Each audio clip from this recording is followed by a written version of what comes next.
Hope this idea is clear now. Climate change, impact on home range of species. We also have discussed a couple of ideas like how to address this problem, specific ideas, not how to address climate change, but how to address this climate change induced species migration. Clear? Yes. How does climate change impact agriculture? Very important idea. Climate change and agriculture interaction. Can agricultural operations contribute to climate change? Yes. Agricultural operations contribute to climate change. Similarly, climate change will also have impact on agriculture. Climate change also will have impact on agriculture. Look, how does climate change impact agriculture? Climate change causes erratic weather patterns, extreme temperatures, changes in natural resources, threatening farmers' ability to sustainably produce and maintain quality crops. Going a little further, excessive heat. Because of climate change, we know there is excessive heat.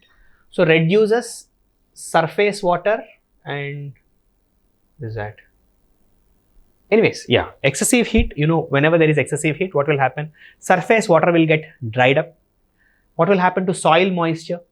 Soil moisture also will gets decline. Soil moisture gets declined because of excessive heat, and excessive heat will also contribute to wilting of the plants. Excessive heat will also contribute to wilting of the plants. Excessive heat, soil moisture is gone, surface water gets quickly evaporated, and wilting of the plants because of excessive heat. So all these are consequences because of climate change. Then loss of natural resources. Loss of natural resources means water. When water is evaporating and when we are losing water, that is nothing but loss of natural resources, right? Then drought-like conditions, excessive precipitation. It can be erratic rainfall pattern. At times you experience more than expected precipitation. At times you experience less than expected precipitation. Erratic rainfall patterns, but more often excessive precipitation also will happen. Why excessive precipitation? Hydrological cycle, like more the heat, more the evaporation, more the cloud, magnitude of the cloud. Simple. New pests and disease pressures. Climate change also is correlated to increase in pest infestation, because now the pests will have congenial temperature. Higher the temperature, greater the activation of the pests. Higher the temperature, certain diseases also will increase. Certain plant diseases also, they are correlated to increase in temperatures. Certain pest infestations are also directly correlated to increase in temperature. So climate change will also contribute to new pests and new disease pressures. So climate change can also contribute to flooding events. So climate change, you understood the impact of climate change in agriculture: excess heat, loss of natural resources, drought-like condition, excessive precipitation, new pest and disease pressure, flooding events. As part of flooding also, we can include salinity ingress because of sea level rise. That also can be included, right? Salinity ingress because of sea level rise. Why not?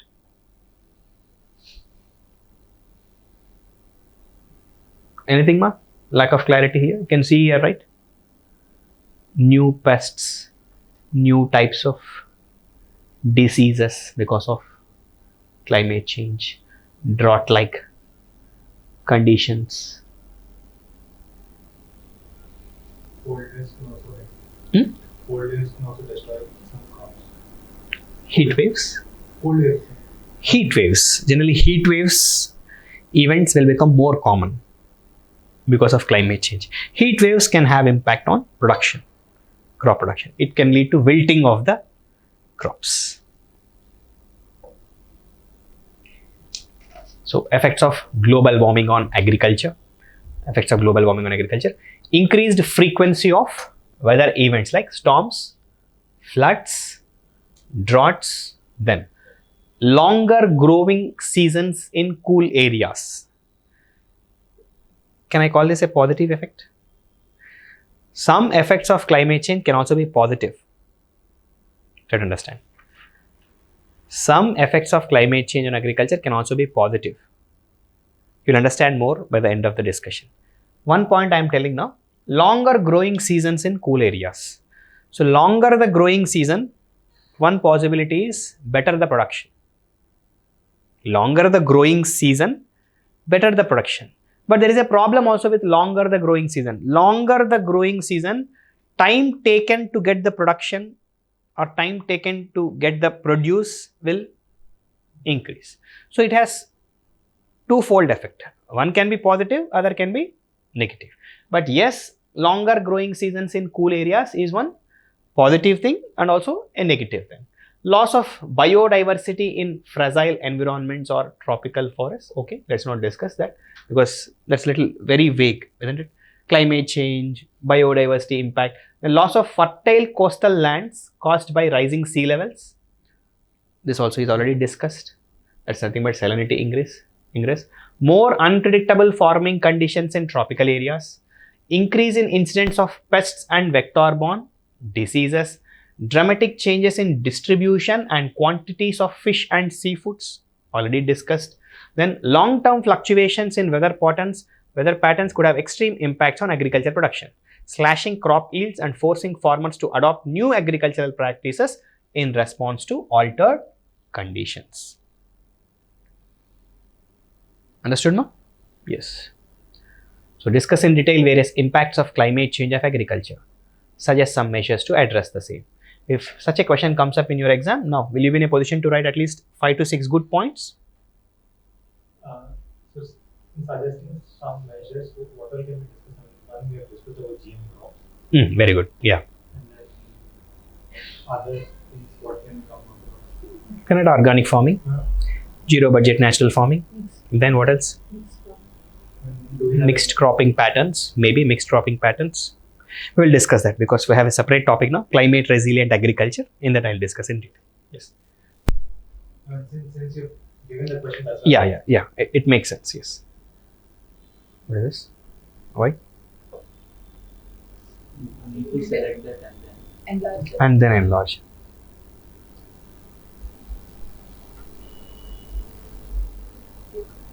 Single click ma? you have to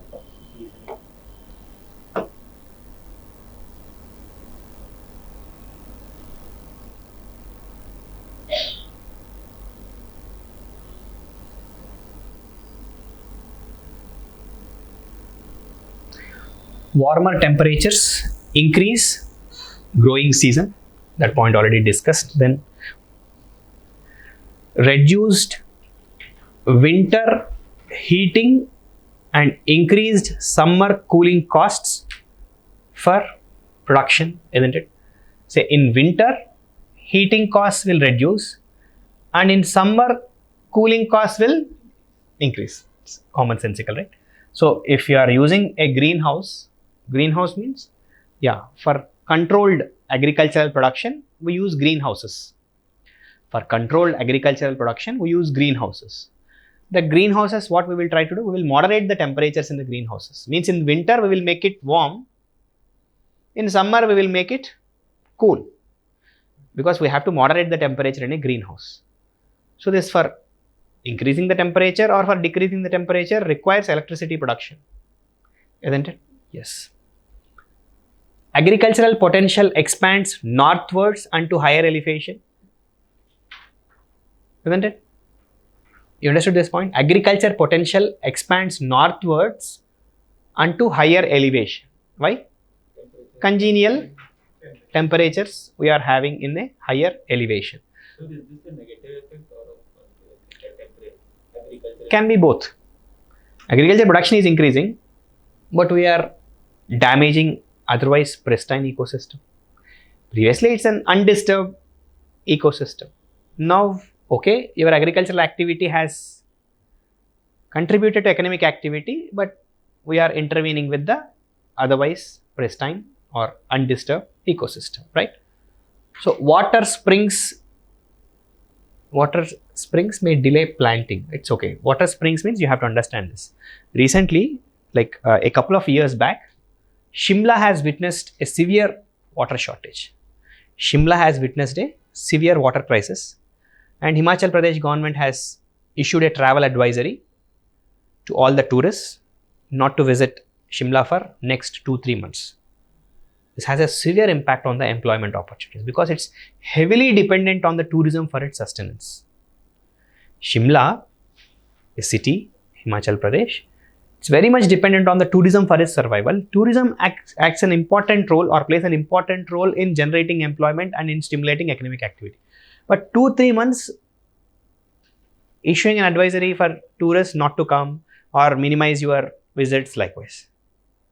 Why it has happened? Because Himalayan springs have dried up. See, especially for hill cities, important source of water is springs. Springs means, you know what springs? Springs mean nothing but flowing streams, water, and they'll be accumulating water. Those are called as springs. Small waterfalls. In hilly areas, these act as an important source of water, and these springs only they'll be using for agricultural purposes also. But because of climate change, the springs are getting dried up. Springs are getting dried up. Because of drought-like conditions induced by the climate change, springs getting dried up. Springs getting dried up means it will have impact both on drinking water supply needs. See, there you don't have elaborate piped drinking water supplies. Especially in hill stations and all, they'll largely bank upon the spring water. Localized piped connections will be there. Otherwise, it's not that they are centrally connected pipelines. Nothing as such exists. They won't get water from Ganga. Localized springs, they will be localized pipeline. They will be the one supplying water, and they often are connected to springs. And if the springs gets dried up, then no water. No water to agriculture, no water for drinking purposes. So yes, agriculture in higher altitude regions will get affected because of climate change. Clear, ma? Yes. Then longer grazing season. Longer grazing season, even for animals also, grazing seasons will be longer because less winter, more summer, more the grazing, and you will understand what's the problem with more grazing. Then introduction of new crops suited to longer, warmer growing season. That is what we will do. Then drier summers reduce fungal disease. That's one positive thing. Hotter, drier summers increase requirement for irrigation. Means you need more water. Where water supply is limited, productivity also will be reduced. So this slide is something which is a mix of, it is just talking about the impacts of climate change on agriculture. Not specifically positive impacts or negative impacts. Like the previous slide which has discussed predominantly the negative impacts. This is a mix of both positive impacts and negative impacts of climate change on agriculture, right? Yes. Anything which there is lack of clarity here? Longer grazing season, you will understand better when I discuss impact of agriculture on the livestock sector. Can I move to next slide?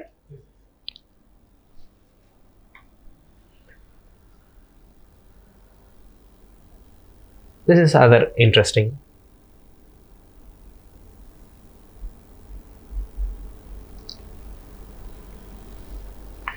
Possible benefits of climate change on agriculture. Try to understand. Carbon dioxide. It has a phenomenon called as carbon dioxide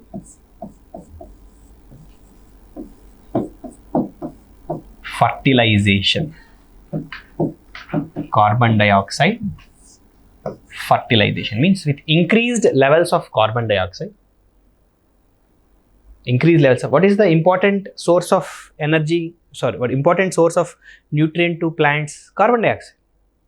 Plants take carbon dioxide, use it for photosynthetic activity, and plants release oxygen. This is what we have read in our school textbooks. Carbon dioxide is very important for structural building of a plant through photosynthetic activity. So now more the carbon dioxide means more the fertilization. In such places, greening effect also will happen. See, look, this leaf is more green. Why it's more green? Because of more photosynthetic effect. And the growing seasons will be longer. When the growing seasons are longer, one possibility means instead of a small size fruit, you may have a big fruit.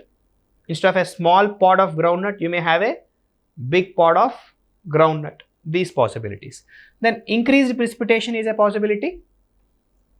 We already know climate change can cause more rainfall. Why more rainfall? More heat, more hydrological cycle, more evaporation, more rainfall also is a possibility. Now, drawbacks of climate change in agriculture. More frequent droughts. Yes, more frequent droughts. This is possible, both is possible, because if it is erratic means it's erratic. It can be excess or it can be lower, both. Then, pests and diseases will increase. Heat stress, slower growing periods.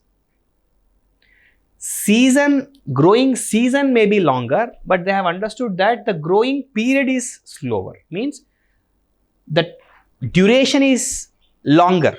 But the production period, say if this is the production period of a crop, it's not that during the entire production period there will be actual increase in the biomass.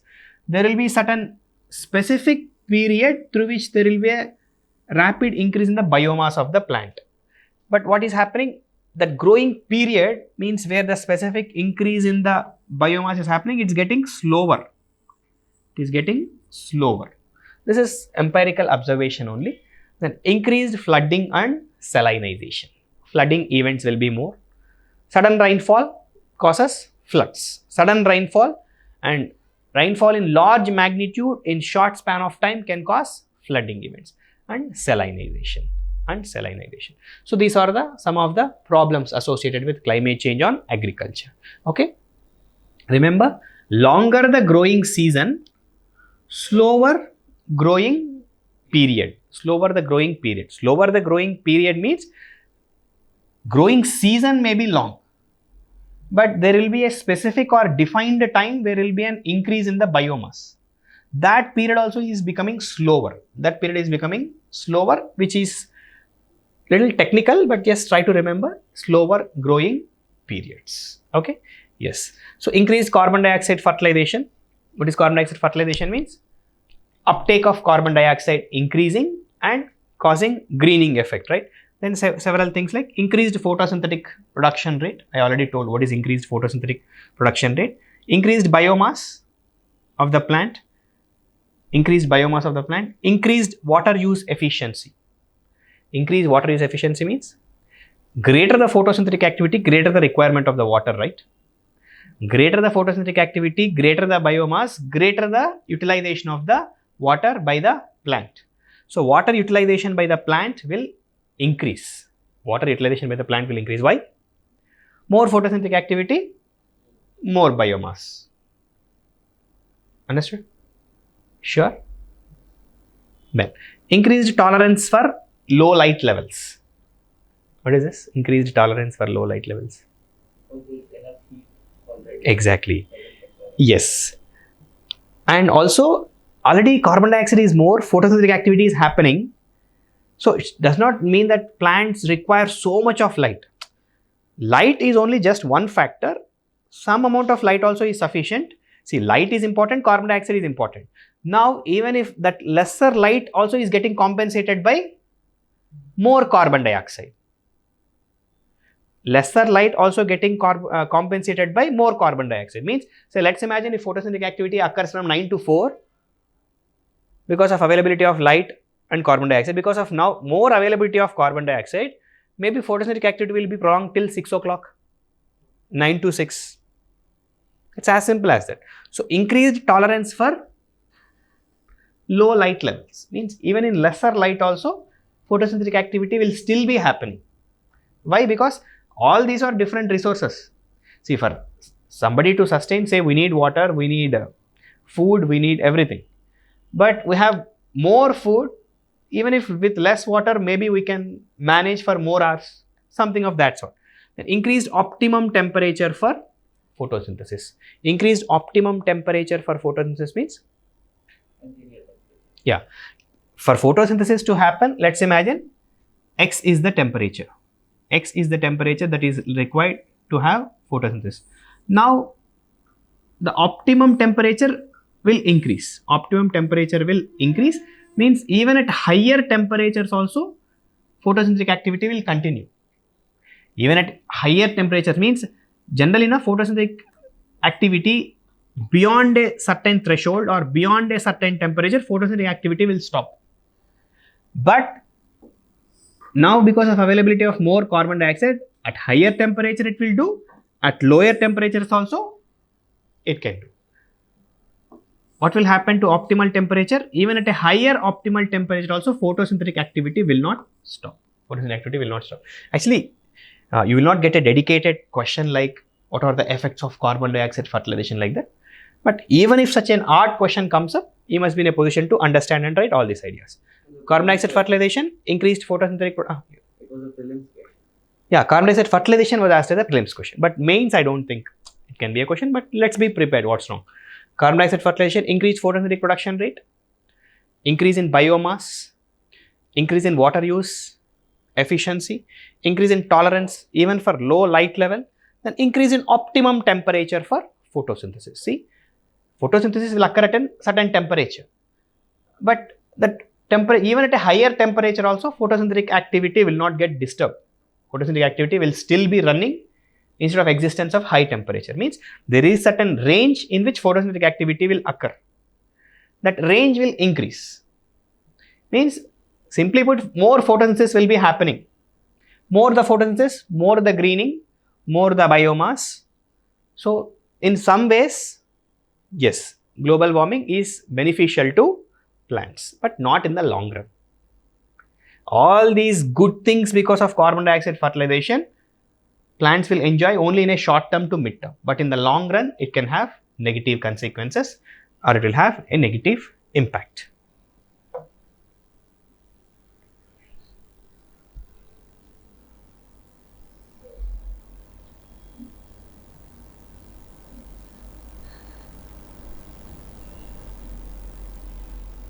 Yes, climate change is also having impact on nutrient availability from farm produce. This will have impact on nutritional security. According to 5th assessment report of Intergovernmental Panel on Climate Change, IPCC is a very important environmental organization. Did I pull it? Okay. Intergovernmental Panel on Climate Change. Every year it releases assessment report. Every year it releases assessment reports. That assessment reports of Intergovernmental Panel on Climate Change, they said that climate change is affecting food and farming. It is affecting crop yields, and it has given some examples. Maize and wheat yields show climate impacts. So in China, maize has witnessed a 7% decrease. In Brazil, an 8% decrease. In France, a 3% decrease. Overall, in the world, around 4% decrease in the maize yields has been observed by Intergovernmental Panel on Climate Change, IPCC. Likewise, wheat production has declined by 2% in China, 14%, it's a big thing, 14% in Russia, 5% in France. 5% in France. So climate change is already showing its impact on crops like maize and wheat. On crops like maize and wheat, climate change is already showing its impact on its productivity. These are empirical observations. Empirical observations.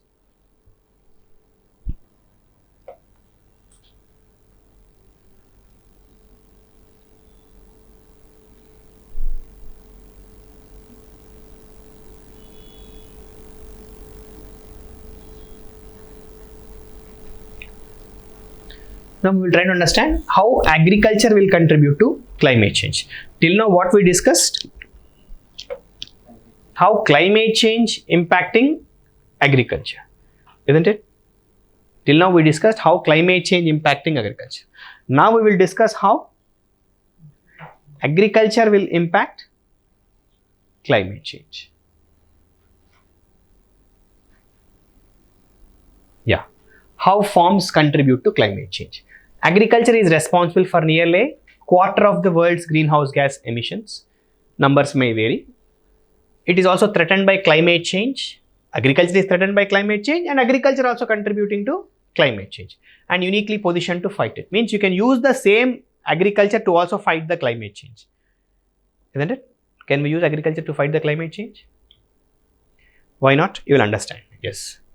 Agriculture sources of greenhouse gas emissions. Say this slide, this figures pertain to United States, but for our understanding, doesn't matter whether it is US or India, whatever it is. Nitrous oxide, carbon dioxide, and methane. These are the three important greenhouse gases from agriculture and allied sectors. What are they? Nitrous oxide, carbon dioxide, and methane. These statistics pertain to US, but statistics are not important. Concept is important for us. So just observe the concept. First, most important contribution, especially in US, it seems to have come from soil management. Soil management. Soil management means fertilizers and decomposition of organic matter. Fertilizers. What are the fertilizers? Most commonly used fertilizers? Urea. Nitrogenous fertilizers called as urea. Excessive usage of nitrogenous fertilizers or urea can contribute to release of methane. Excessive use of nitrogenous fertilizers like urea because of certain reactions can contribute to release of methane. Likewise, soil organic matter decomposition. Soil organic matter decomposition can contribute to release of carbon dioxide and also methane. Contribute to release of carbon dioxide and methane. So soil management is one of the important contributor. Within agriculture also, soil management is an important contributor of release of greenhouse gases. So our first effort to minimize impact of agriculture on climate change should be soil management, isn't it? So we should learn to manage our soils properly. What is managing soils properly? Apply your fertilizers in a proportionate manner. Apply your fertilizers in a proportionate manner. Say Government of India has started this soil health card scheme. Are you aware of this? Soil health card scheme. So what they'll do as part of the soil health card scheme? Soils will be tested in the soil testing laboratories. After testing the soils in the soil testing laboratory, yes, composition, nutrient composition will be analyzed. Nutrient composition will be analyzed, and after analyzing the nutrient composition,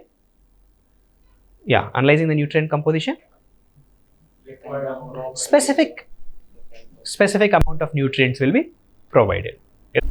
Greenhouse gases, likewise. Okay. Now, next important contributor, livestock sector. Livestock sector means animals. Animals, especially the ruminating animals, the cattle, they eat lots of grass. Sometimes they tend to overeat, overgrazing.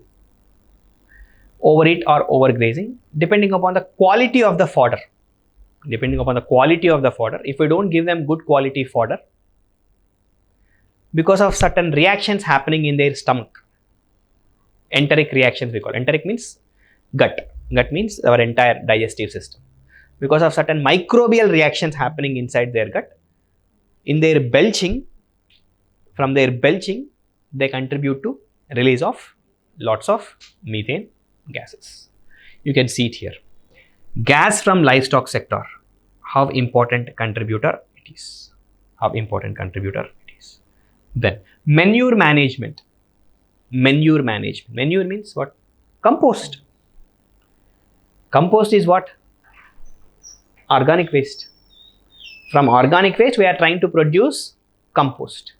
See, this organic waste, if you don't manage it properly, means this cow dung, animal dung, all these things, you manage it properly in controlled environment, it will become compost. If you leave it without unattended, if it is left unattended, it will stimulate microbial decomposition, that too in an uncontrolled environment. If it's in a controlled environment, you produce biogas, you produce biocompost, you produce whatever you want. But if you are not properly managing that, what will happen? Same will get leaked and will contribute to greenhouse gas emissions. So manure management also is very important. If manure management is not done properly, agriculture can be contribute to climate change. Understanding, my everybody? So what is manure management? Yes, all this waste, livestock waste or agriculture waste has to be properly managed in a controlled environment. If you are not properly managing it in a controlled environment, these are the problems it is causing. Understood, my everybody? Sure? Yes. Then rice cultivation also I told you already. Farm flooding. Rice cultivation. So how rice cultivation, what is the link?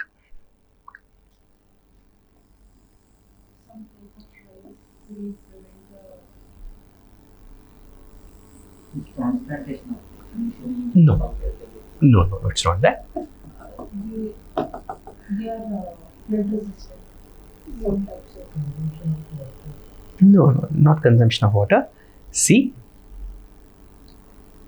when I'm stagnating, when I'm flooding the farms with water, so what is condition here? Anaerobic condition, isn't it? Means this soil will be deprived of oxygen or very less oxygen it will be. In this anaerobic conditions, what will happen? It will stimulate some microbial activity. This anaerobic conditions will stimulate a microbial activity, and because of this anaerobic conditions and stimulation of microbial activity, and top of that sometimes we also add fertilizers, nitrogenous fertilizers. This is the source of release of methane gases from rice fields. Source of release of methane gases from rice fields. As you are flooding the farm with water, what it is creating? It is creating anaerobic conditions. It is creating anaerobic conditions. Anaerobic means lack of oxygen. This anaerobic condition will stimulate methanogenic bacteria. You need not remember that also. Methanogenic bacteria means certain type of bacteria which can release methane will get stimulated. They get stimulated and they release methane gases. Top of that, if we add nitrogenous fertilizers, that process will be further hastened, and sometimes oxides of nitrogen also will get emitted. Oxides of nitrogen also will get emitted when this bacteria starts acting on this fertilizers. So you understood? Farm flooding is water stagnation on farmland. So methane emissions will increase, nitrous oxide emissions will increase, and farm flooding can also contribute to increase in soil salinity. How? Similar to evaporation, capillary action, movement of salts from subsoil to topsoil and contaminating top layer. So increase of also in mosquito borne diseases. Water, stagnant water, right? So stagnant water, mosquitoes also will increase. Okay.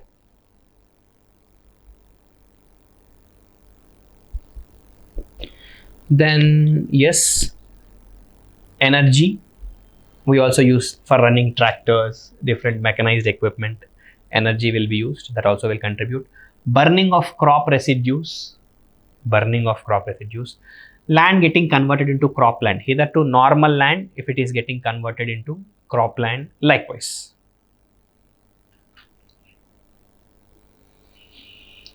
So this is how in different ways agriculture contributing to greenhouse gas emissions. So important greenhouse gas emitted from agriculture sector is nitrous oxide, carbon dioxide and methane. Nitrous oxide, carbon dioxide and methane. Got it? So manure management will contribute to release of both nitrous oxide and, you can see it here, right? Manure management, nitrous oxide and methane. Rice cultivation contributing to release of methane. You can see that yellow one. Then Of course, energy utilization contributing to release of carbon dioxide.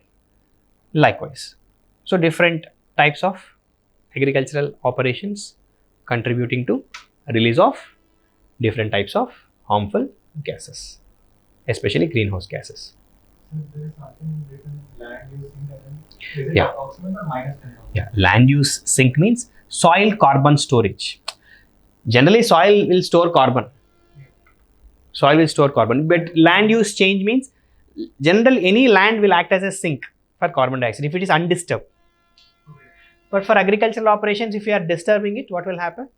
Those things will get. It will release carbon dioxide. I just wanted to know the number. Is it approximately 10,000 or is it negative 10,000? They have given it as negative because see, soil store carbon produced by plants and animals, keeping it out of the atmosphere. But if I am disturbing that soil, what will happen? It will release. So they have indicated it as negative. Negative means if that soil is undisturbed, it will act as a sink. But if you are disturbing it, if you are saving that soil, yeah, that will. I understand that, but then I don't understand the negative concept because. Achha, why they have marked it as negative? Yeah, that's what. If you are not disturbing it, it is negative. If you are disturbing it, it will become negative. That's the intention.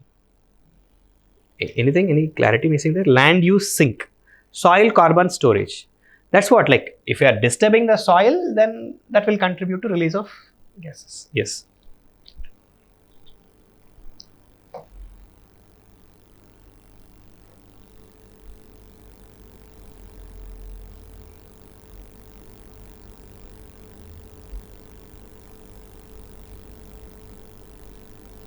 So form flooding. Surface runoff, you know how it will cause eutrophication, that you already aware. As soil is deprived of access to oxygen because of stagnation of water, anaerobic decomposition will contribute to release of methane. Fertilizers, in the presence of water, oxides of nitrogen getting released. Mosquitoes, breeding, capillary action, increase in salts in the topsoil, salts from subsoil moving into topsoil, soil salinity increasing.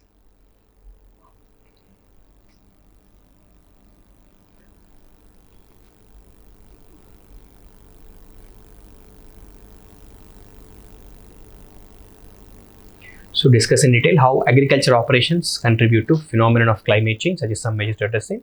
What are agriculture extension services? Discuss in detail various benefits of agriculture extension services. Yeah. What are agriculture extension services? Education services, credit services. Providing them with credit, education. Provision of agriculture credit is agriculture credit only. Extension service. Huh? Farm to do the Farm to door. Okay. Then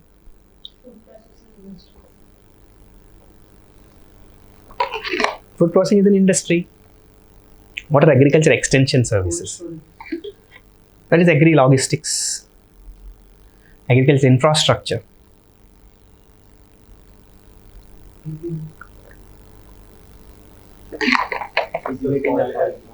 When is your economy?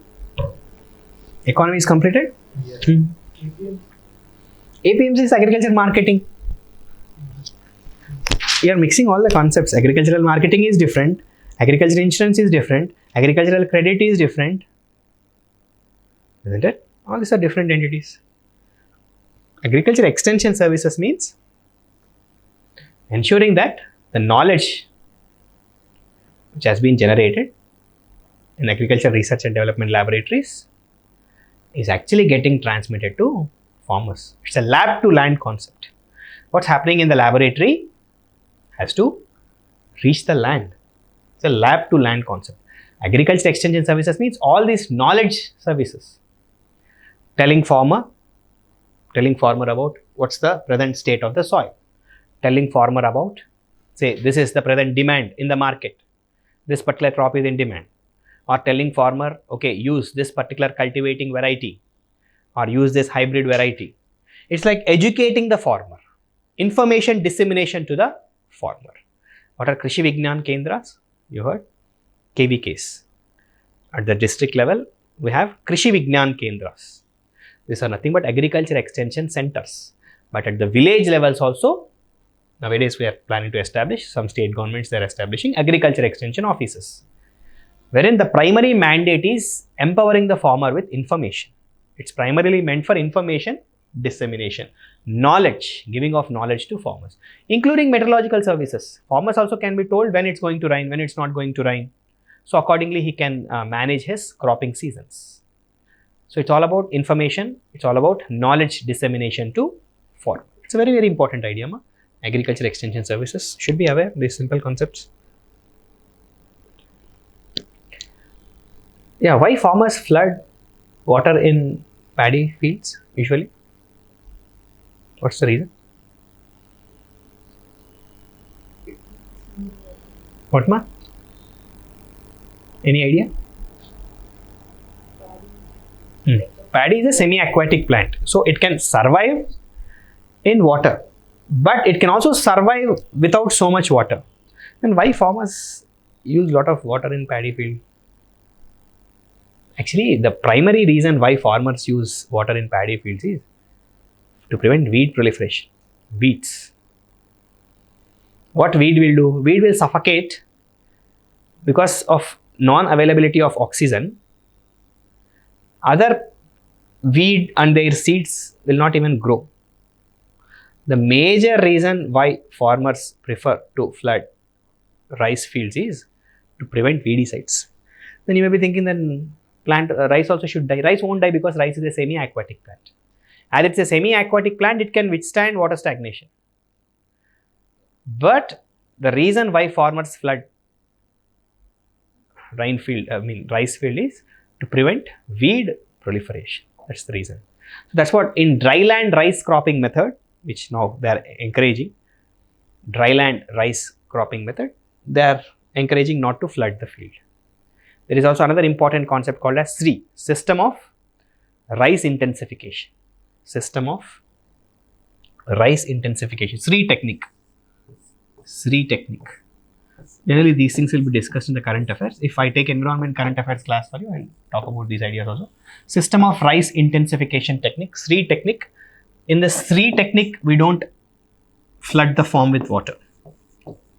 We don't flood the farm with water.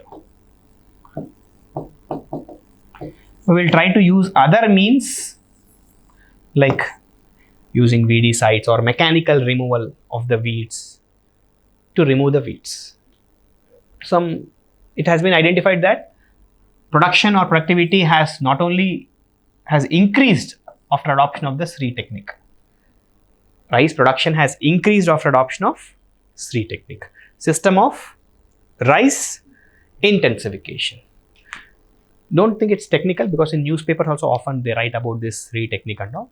So SRI technique will contribute to at least all those negatives which are associated with farm flooding will be minimal by adoption of SRI technique. System of rice intensification. System of rice intensification.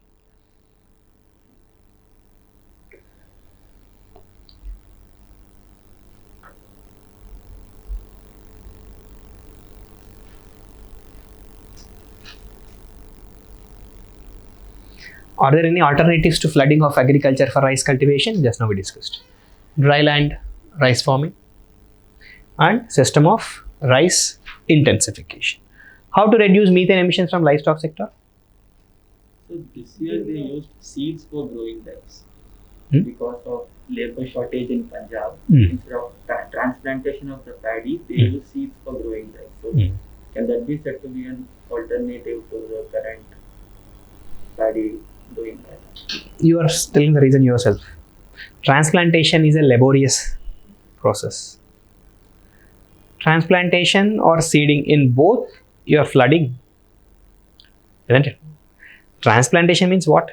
You grow that seeds in a small plot of land. Later, by physical labor or manual labor, you take this and you transform them into a bigger plot or larger agricultural land. That is to avoid labor shortages. What they have done, they would have directly sown the seeds in the plant itself. I don't think it has any direct correlation to farm flooding. Farm flooding will still be there as part of the growth of seeds also. as far as I know. I'll cross check again and let you know. Okay, because you yourself are telling the reason that because of labor shortage. It's not about any, it's not directly related to anything like flooding or related to water. Okay. Yes.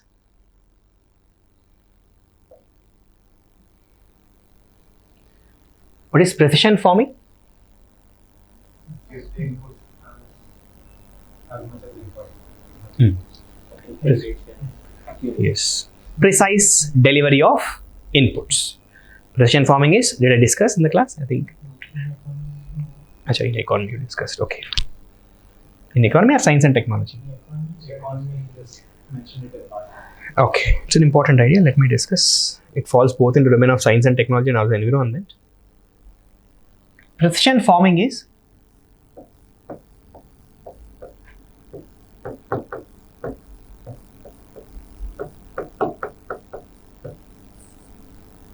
precision delivery of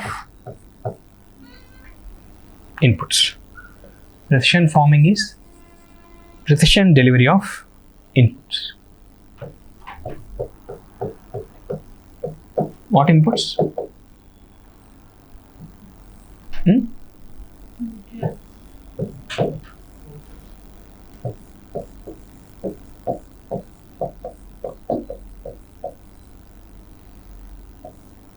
Maybe weedicides, pesticides.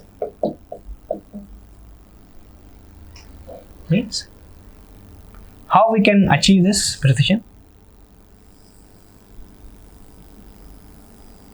How we can achieve this precision? Okay. Very good. Good. IoT, satellite. IoT is nothing but sensors, right? All these things. Say this is an agricultural land. Agricultural land. I'm installing drip pipe. And yeah, or sprinklers. Now I am connecting both these sprinklers, drip pipe to internet. So internet will directly read agro-meteorological information, means weather forecast. It will directly read agro-meteorological information. And based on that, okay, it will know when it's gonna rain. And we will also install in the agricultural land some sensors. Sensors are also called as Internet of Things. Internet of Things. What will these sensors do? Sensors will tell me what is the soil moisture, what is the soil humidity. Same sensors can also tell me what is the moisture in the air, isn't it? If something can tell the moisture in the soil, something else can also tell me what's the moisture in the air. It's technology. Now based on that, and also based on the information from when it's gonna rain, when it's not gonna rain, and by using all tools like artificial intelligence tools, and we already have used information from satellite technology, isn't it? Weather based satellites, meteorological satellites telling me when it's rain, when it's going to rain, when or how many more days it will not rain. So don't you think now I can control the delivery of my water input based on the information given by this internet? Also based on the soil sensor will tell me nutrient composition or maybe any pathogen in the soil, also it will try to identify. Then based on the nutrient composition, don't you think I can specifically control proportion of the fertilizer I am adding or proportion of the nutrient I am adding to the soil? We can do. Likewise, if the sensor can detect presence of any new pest or any new disease, immediately it will send information. Then at right time we will act and we will introduce pesticide or weedicide. So it's like right amount, right time, right rate, right proportion. Precision farming, precision agriculture will enable delivery of inputs at a right time, at a right rate, at a right proportion and at a right amount.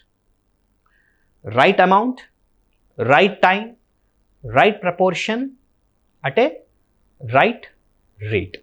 That is the importance of precision farming. Precision farming or precision agriculture. Precision farming or precision agriculture.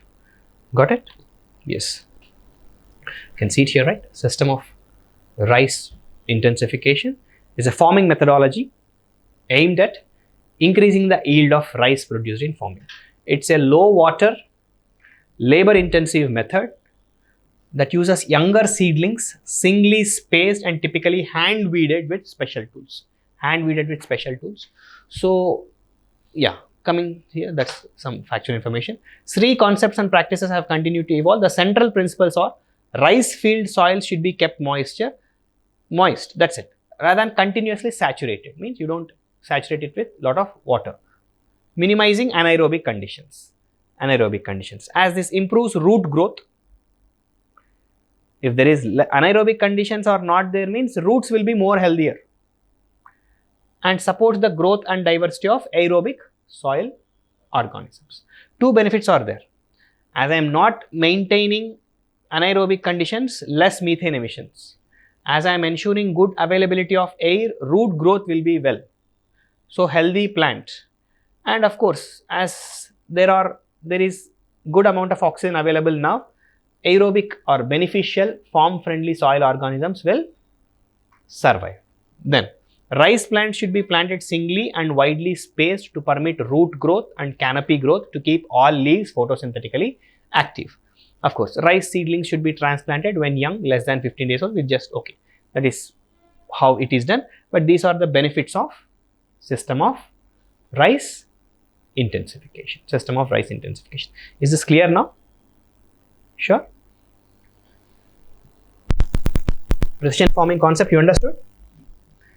Yeah, how IT tools can also contribute to agriculture in a positive way.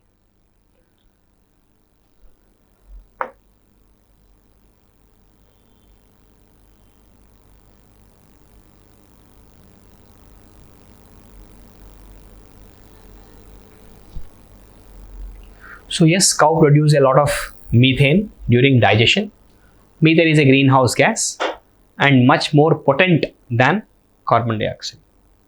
So greenhouse gases trap heat from sun rays, causing the earth to warm up.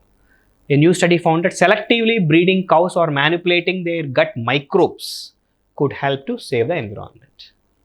You can change the gut microbial composition of the, microbial means, isn't it? The microbes which are in the gut or intestines of the animals, we can modify it. By modifying the gut microbes, we can control the methane emissions. So, livestock based methane emissions. About a quarter of United States methane emissions come straight out of livestock. Most of it from belching. 95% comes from belching. Then, manure collection ponds generates about a tenth of all US methane emissions. Means you are not properly managing the manure, especially this cow dung. Microbes in the cow stomach break down cattle feed into usable sources of energy and protein and produce methane. I'll read it again. Microbes in the cow stomach break down cattle feed, means whatever cattle feeds on, into usable sources of energy and protein, just like in humans. But it also produces methane in this process. So, methane emissions per 1 gram of protein production.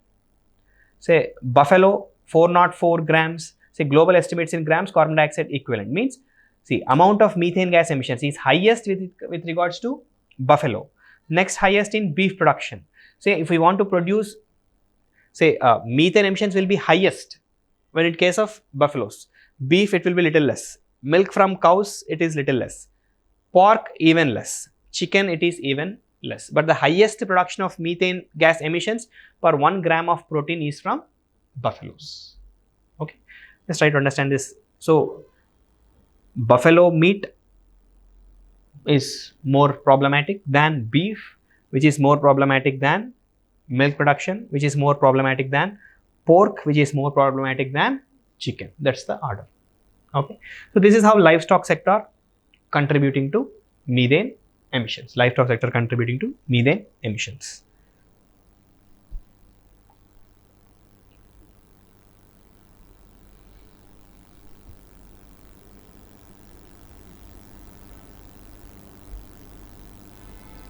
Yeah. So this is how we can minimize. Selective breeding can reduce methane emissions intensity by up to 15%. Selective breeding means certain breeds of cattle, they produce less methane emissions. So we can breed such cattle. Then feeding legumes can improve weight gain efficiency and decrease methane emissions intensity by up to 20%. Means give them more proteins. Give them more proteins instead of just giving lot of starch. Generally, the tendency of the farmers is to give them only dried grass, which is full of starch. So along with starch, if we also give them some proteins, that can minimize methane emissions. Vaccination against methanogens can reduce methane emissions intensity. Means we can vaccinate the cows. So when you vaccinate the cows, what will happen? Certain types of bacteria which can produce methane, and their numbers will be less in the gut. So when their numbers are less in the gut, so methane emissions will be less. Likewise. Doesn't it affect the digestive system? No, it's like gut microbes is an important concept. Gut microbes, there will be both positive microbes and also negative microbes. Say what we call probiotic, we call curd a probiotic. Why we call curd a probiotic? Curd is a probiotic because curd has tendency to increase good microbes. Pickles, we use pickles, right? Especially in South Indian diets, consumption of pickles is a common thing. Pickle is something which can stimulate good microbes. Likewise, some types of food, they stimulate bad microbes. Some types of food, they stimulate bad microbes and they cause different problems like irritation, gastric irritation, indigestion. That's the reason, right? For students, often they are told to eat good food. Good food, because there is direct correlation between your gut and brain. There is a direct correlation between gut and brain. So what we eat will also have impact on how we think and what we think. We call it gut-brain axis. Means the nerves between gut and brain, they are both connected. Isn't it? That's the reason Udupi cuisine is very popular, right? Why Udupi cuisine is popular? Especially students are encouraged to take Udupi cuisine food. In this Satvika Aharam, it's like Satvika food. Who has invented this Udupi cuisine? Yeah, I think Madhvacharya. Madhvacharya is disciples, so they're eating food well and they're not listening to the classes, they're sleeping in the classes. So he thought, okay, let me design some food so that these fellows, or even after eating food, they'll concentrate classes. So that is one of the reason that might be. Yes. So simply put, we generally encourage students to take food which is easier to digest, which stimulates production of good microbes or positive microbes. Yes. Then other things like, okay, yeah, excessive feeding also have to be minimized. The more they feed, the more will be the microbial digestion. So more it will contribute to release of methane gases. Then certain things like red algae, feed additive, means to the feed along with legumes like that, you also add red algae. This red algae also is known to reduce methane emissions. How it will reduce, it's beyond the scope of our discussion. But yes, adding of red algae can contribute to minimizing methane emissions. Yeah, so these are not too specific suggestions, but these are some specific ways we can control minimizing of methane emissions from livestock sector. Selective breeding, feeding of legumes, adding of red algae, vaccinating, isn't it? Here it's about controlling of the waste, it's not directly related. And yes, minimize the grazing time. These specific things will bring down methane emissions from livestock sector.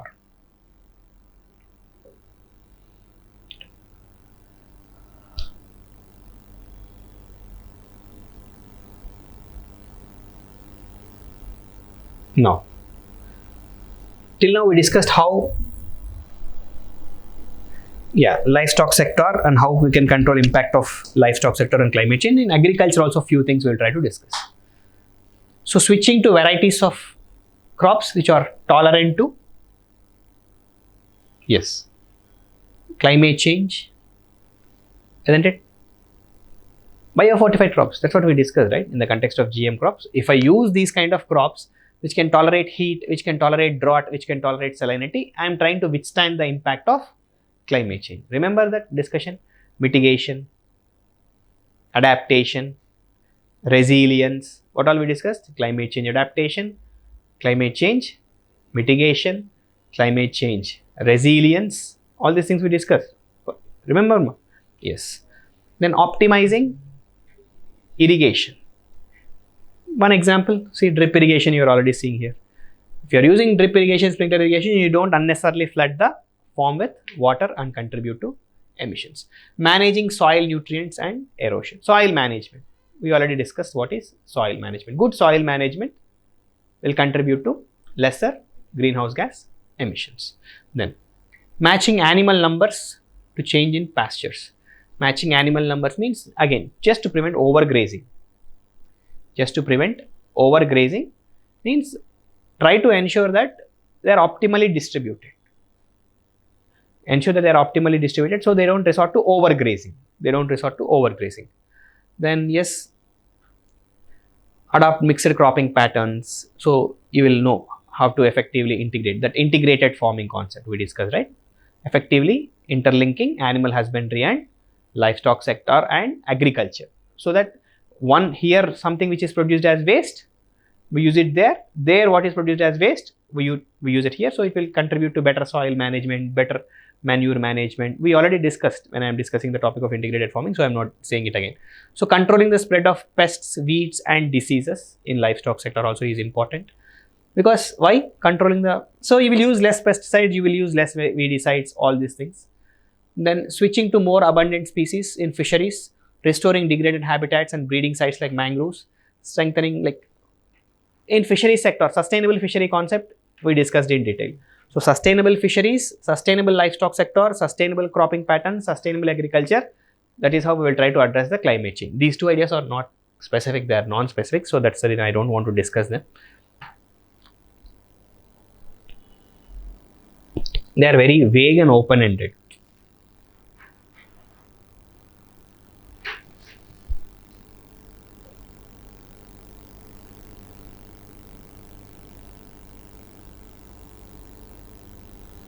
Yeah.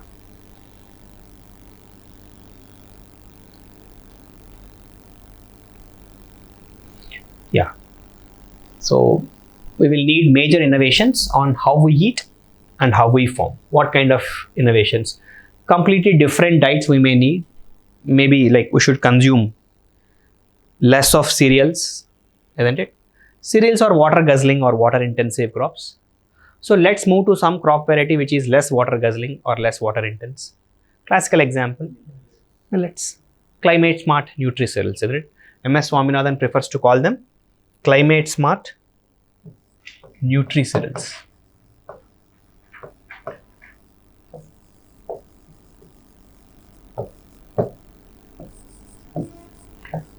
They are called climate smart nutri-cereals, means they can withstand the impact of climate change. They are also nutrient rich. They are less water guzzling crops. Then shifting production areas for familiar crops, livestock and fisheries. Shifting production areas for familiar crops means certain areas we have already exploited them beyond the threshold. So let's give some time for them. Let's give some breather space. So we will give them some time to rejuvenate and get back to their normalcy. And still there are some areas which are underutilized. They are already under farming, but they are underutilized. So let's shift our focus from those areas which are overexploited to those areas which are underexploited. So at least those areas which are overexploited, they'll take some time, they'll rejuvenate, they'll get back to their normalcy, to their normal production, right? Same is the case with livestock, same is the case with fisheries. Then restoring degraded farmlands, wetlands and forests. The new approaches to managing waste, water and energy in food supply chains. In food supply chain also, like we use energy, we use water, we use everything, right? So that has to be managed effectively, isn't it? What is water footprint? Water footprint means? Across different levels of water is being consumed. Yeah, I discussed, right, already, water footprint. Yeah, that's what. Amount of water that is required for 1 unit production of goods or services. Remember those images we have seen. So which has highest water footprint, beef production or some crop production? Obviously beef production has highest water footprint,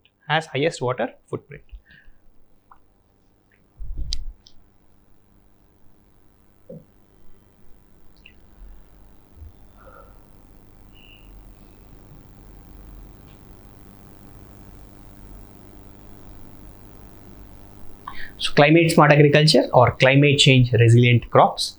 So growing crop varieties which can withstand heat, salinity, drought. So maybe some hybrid varieties, biofortified crops in GM crops. These are all examples of climate smart agriculture or climate change resilient agriculture.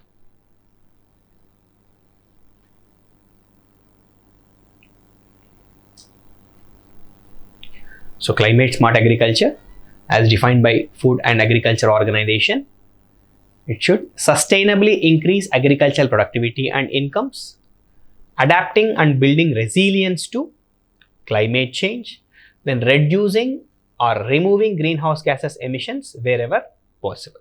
That is the definition of climate smart agriculture. I am not explaining it because all the ideas are familiar to you only. Sustainably increasing agricultural productivity and incomes. Then adapting and building resilience to climate change. That also you know, climate change resilience. Then reducing or removing greenhouse gas emissions wherever possible.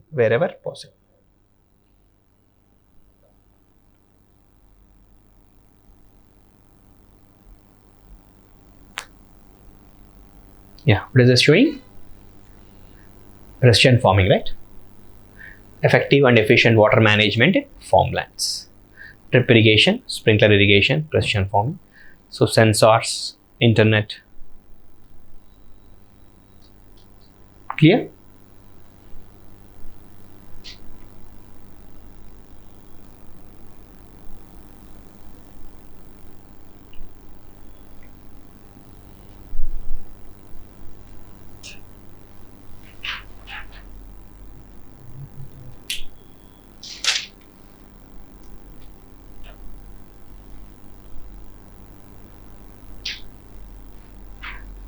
Got it, ma? Drones also can be used, isn't it? Why not?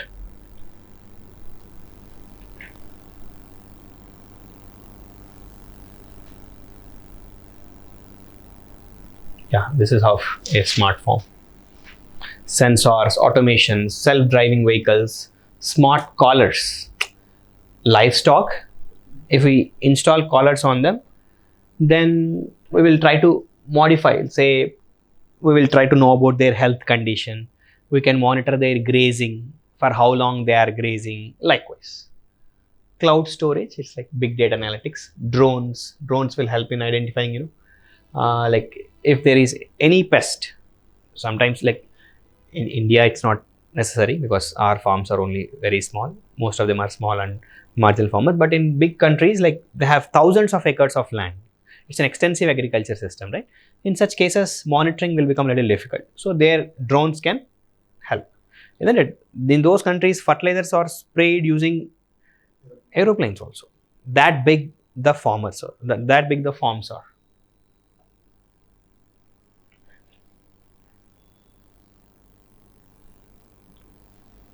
So managing soil nutrients and erosion, conservation tillage, organic farming, zero budget natural farming.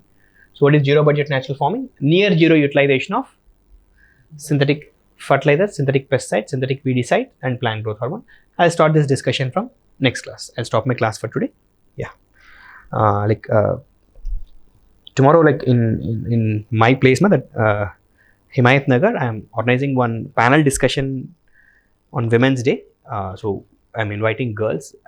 The panelists are a little worried about the crowd and all. So what I thought, I'll invite only, you are in hostels, right? So you are relatively safe. So you guys try to come. I told Ram sir also. Address is easy to locate. Vijay will help you to locate the address. All girls, like in the hostel, you try to attend. It will be very enriching. Boys also can attend. It's just because it's Women's Day doesn't mean that you need not attend. But preference is for girls, obviously. Topic also is women in leadership, and the panelists. Usha Raman ma'am. She writes articles regularly in Hindu. If you have seen, every Sunday she keeps writing articles. That too, good articles on psychology, personality development, these things. Other one, Sarah Matthews ma'am, she's a social activist, and some Tina Fernandez, she's a psychology professor, and all these are experts, especially in the women and also student psychology and all. So I'm sure discussion would be enriching. I'll just leave a reminder again with Vijay. Try to attend. Yeah. So I'll stop my class for today. Thank you.